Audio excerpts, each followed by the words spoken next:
You're just 10 years old. It's a regular Monday morning. You rub your eyes, the soft whirl of your bedroom fan still humming in your ears. The house is quiet, maybe too quiet, but you don't think much of it. You assume everyone's still asleep. You call for your mom. No answer. You shuffle toward the hallway, confused, maybe a little annoyed that no one's woken you up yet. Then, you see it, and suddenly your entire world collapses. Blood, everywhere, on the floor, on the walls, on the people you love, your parents, your brothers, motionless, silent, lifeless, all gone. This is not fiction. This is not a horror film or a psychological thriller. This is real. It happened in a quiet Oklahoma suburb, in a home that looked like any other on the block. Neatly trimmed hedges, bicycles leaning against the porch, wind chimes jingling in the spring breeze. To the outside world, they were the definition of normal. A hardworking father, a devoted mother. 4 boys full of life and potential. They were the kind of family you'd wave to as they pulled into the driveway. The kind that volunteered at church, showed up to baseball games, smiled in family photos posted on Facebook. The story we're about to tell is real. It's chilling, and it unfolded in a quiet suburb in Oklahoma. This is the story of the Candy family and the nightmare that would change everything. Jonathan and Lindsay Candy were high school sweethearts who built a life together. They had 4 sons, Dylan, Ethan, Lucas, and the youngest, just 10 years old. They were involved in their community, attending local events, school plays, and baseball games. Lindsay was the kind of mom who brought snacks for the team. Jonathan helped his neighbors mow their lawns.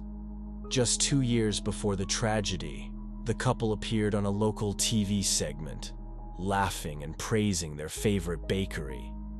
Their joy seemed genuine. Their life, normal, happy, full. But behind the smiles, something dark was growing, something no one saw coming. April 22nd, 2024. It started like any ordinary Monday in the quiet suburb of Yukon, Oklahoma. The sky was clear, birds were chirping, cars backed out of driveways as families started their day, work, school, errands. A breeze moved gently on Check Hall Road, rustling the leaves of maple trees that lined the street. Nothing felt unusual. But inside one home at the end of that street, something was terribly wrong. The youngest member of the Candy family, just 10 years old, woke up a little later than usual. He got out of bed expecting to see the usual. His mom making breakfast, his brothers roughhousing in the hallway, his dad sipping coffee and watching the news. But this time, something felt off. It was too quiet, the kind of quiet that doesn't feel peaceful, but hollow. He called out, "Mom." No answer. "Dylan?" Still nothing. He wandered through the hallway, unsure whether everyone had already left for the day, or if he was simply being ignored. But then he noticed the first red flag, a door cracked open, and no movement inside. Then he saw it, his brother, lying motionless, not asleep, not breathing. And there was blood, too much of it. Frozen in place, the boy's instincts kicked in. He picked up the house phone.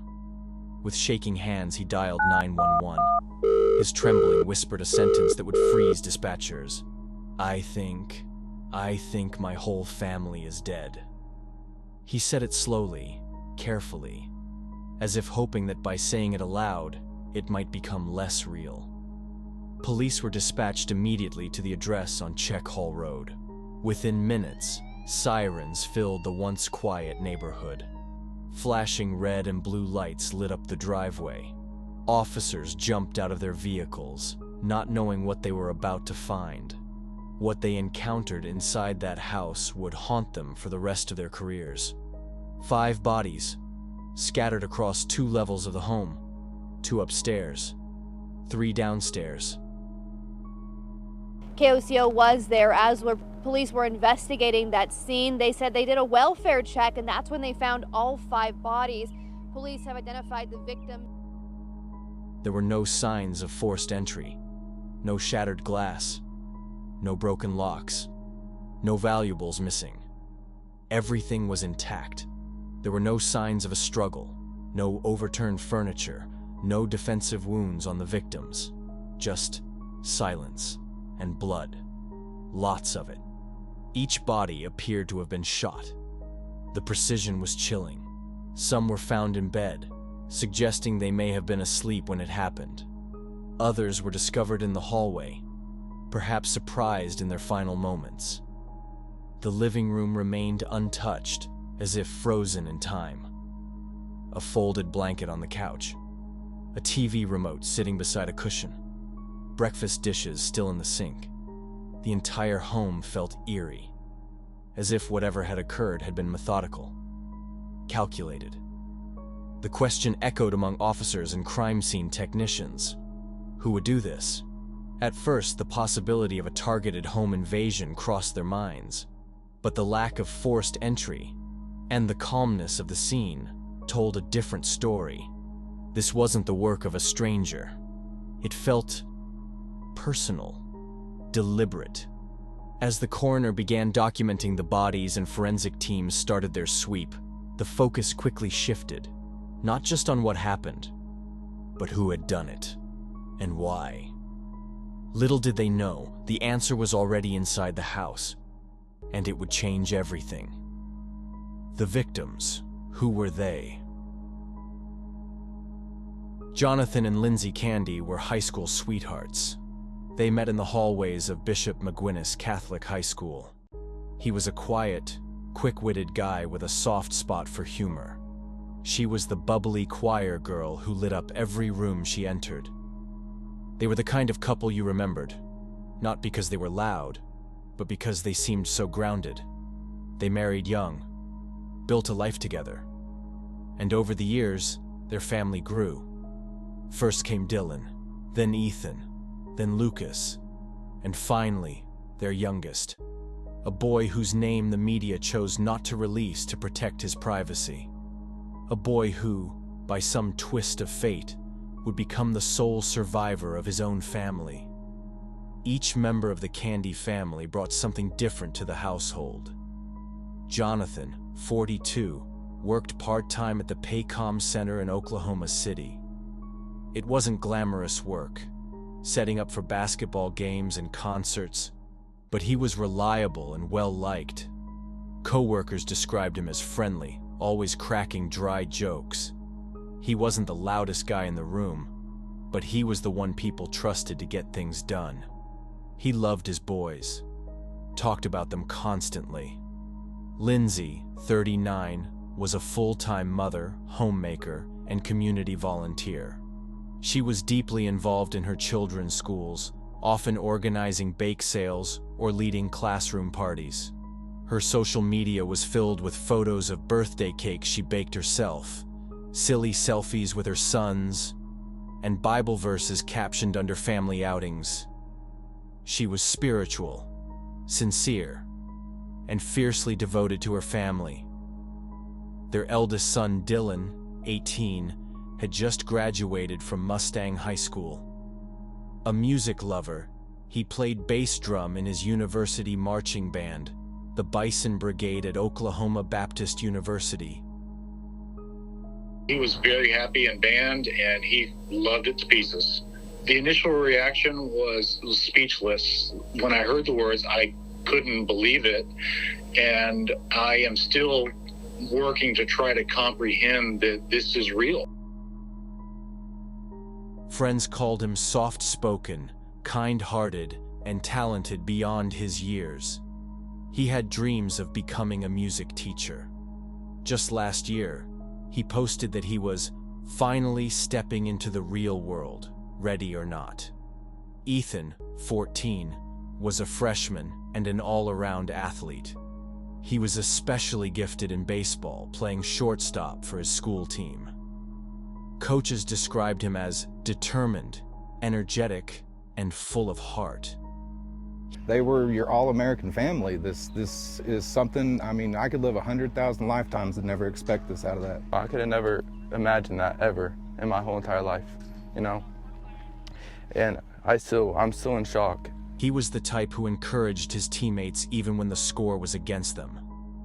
Lucas, 12, the curious middle child, was known for being goofy and always asking questions. He loved building things, Legos, puzzles, even small woodworking projects with his dad in the garage. And then there was the youngest, only 10. He loved cartoons, animals, and his mom's pancakes. His teachers said he was a gentle soul, shy but observant, the kind of kid who watched before he spoke, who hugged you when you least expected it.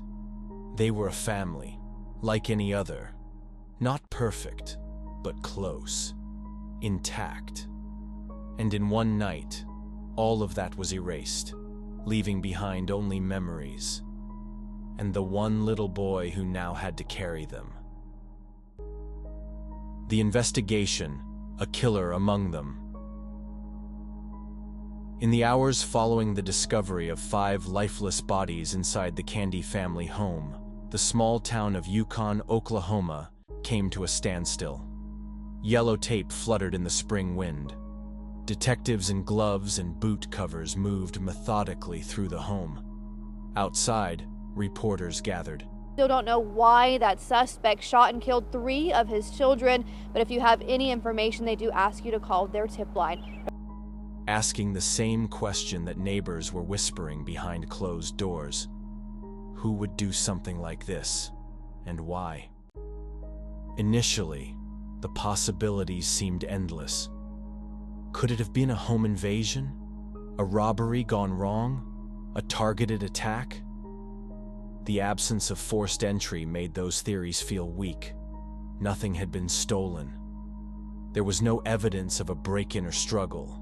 No shattered windows, no splintered doors, no signs that the family had even heard the first shot.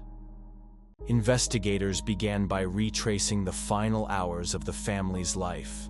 Surveillance cameras from nearby homes and intersections were pulled. Cell phone records were requested. Friends, neighbors, teachers, co-workers, all were contacted. And gradually, a narrative began to form. On the night before the killings, April 21st, Jonathan Candy had been working. He was scheduled at the Paycom Center in Oklahoma City for the Oklahoma City Thunder playoff game against the New Orleans Pelicans. Those who saw him that night said he was normal, laughing, focused on his duties, showing no signs of distress or unusual behavior. After the game, he drove home. Nothing else is known to have occurred publicly that night. By the next morning, 4 members of his family were dead, and Jonathan himself was among the victims. But as autopsy results began to arrive, that picture changed dramatically. Each victim, Lindsay, Dylan, Ethan, and Lucas, had been shot.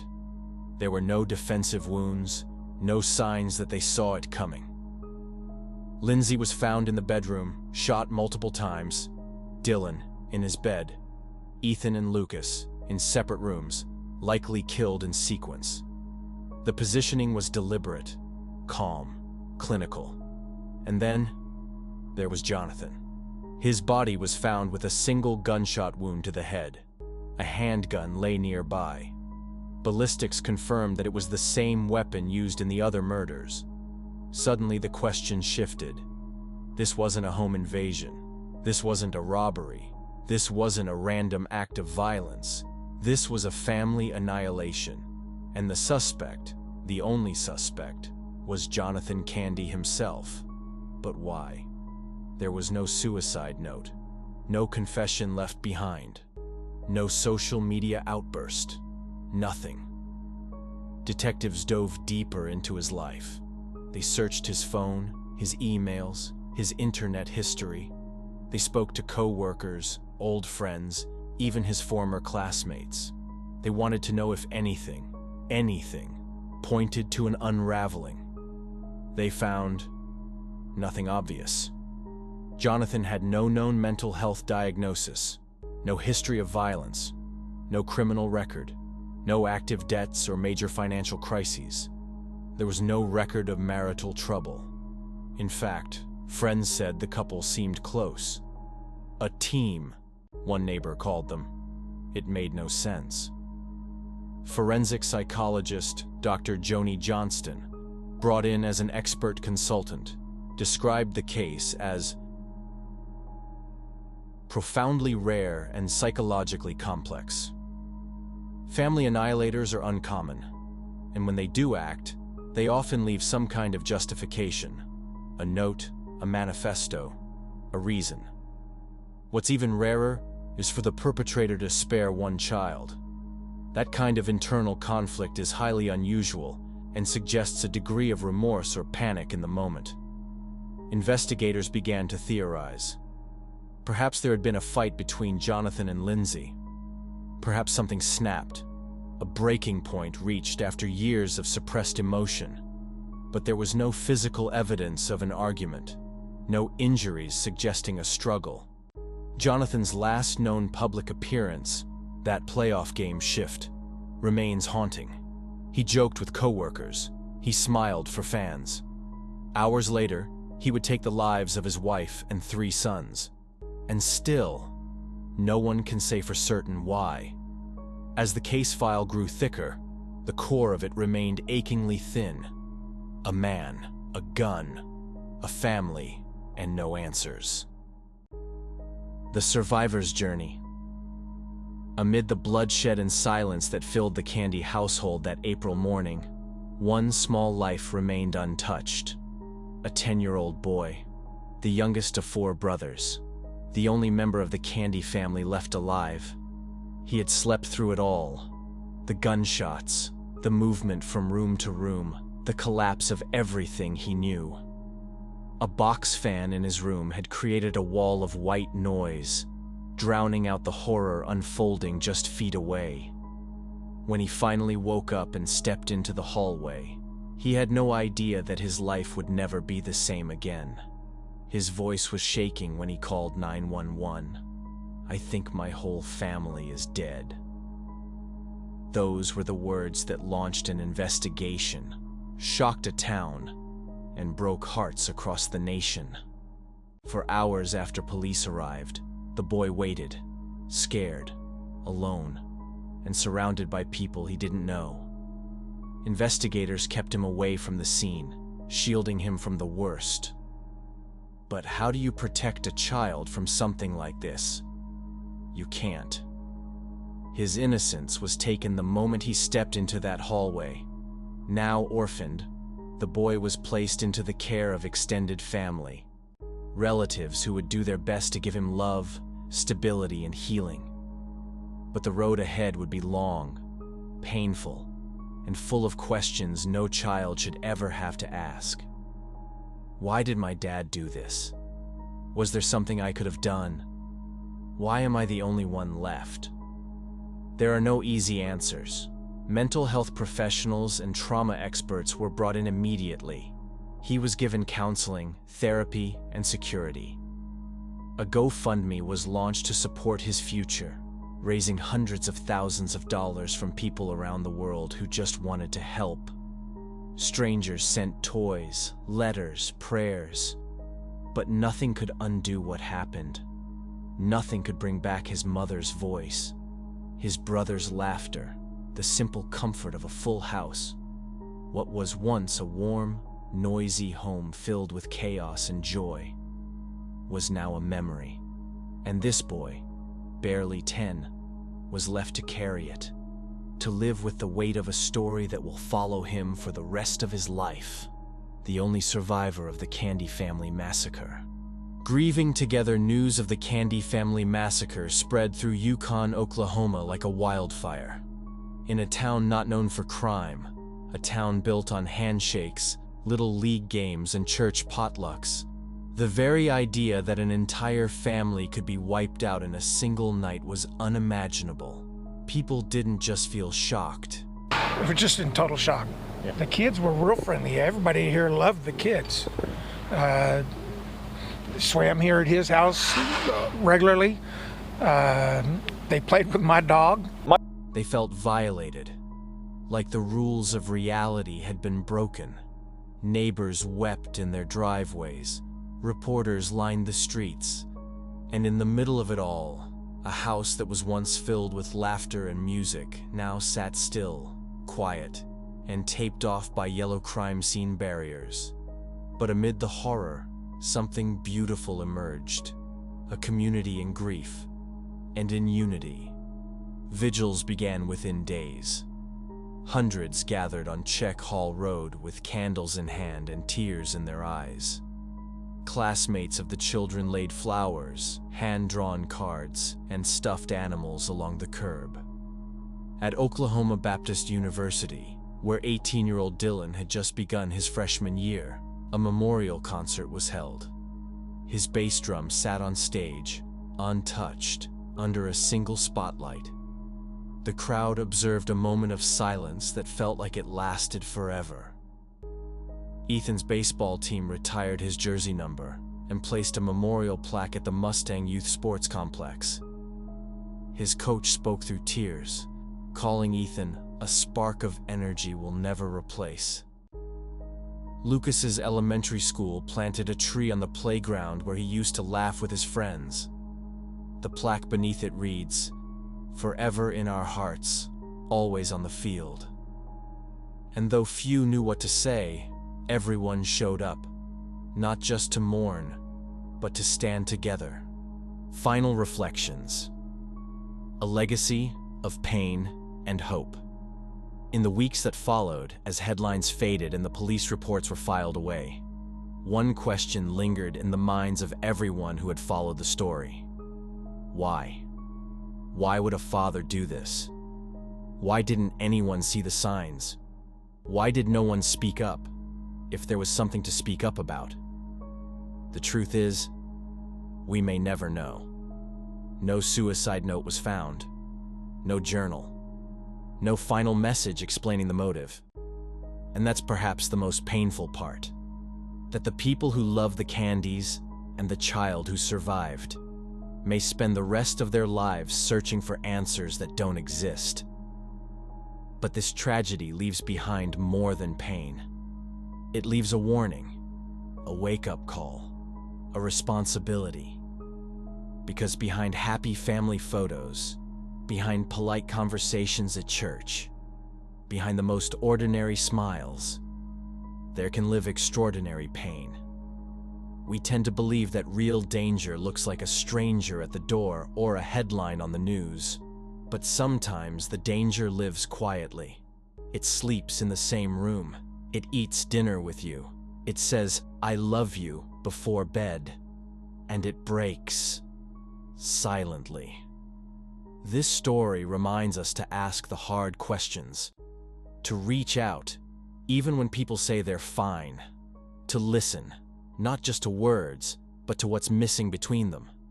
It reminds us that even the people we trust most can be struggling in darkness we don't understand.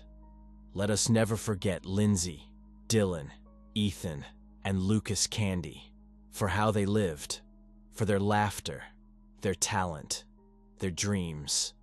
And let us hold space for the one who survived, the boy who woke up alone, but who was never truly alone. A child who deserves healing, a future, and a world that's willing to listen so that this never happens again.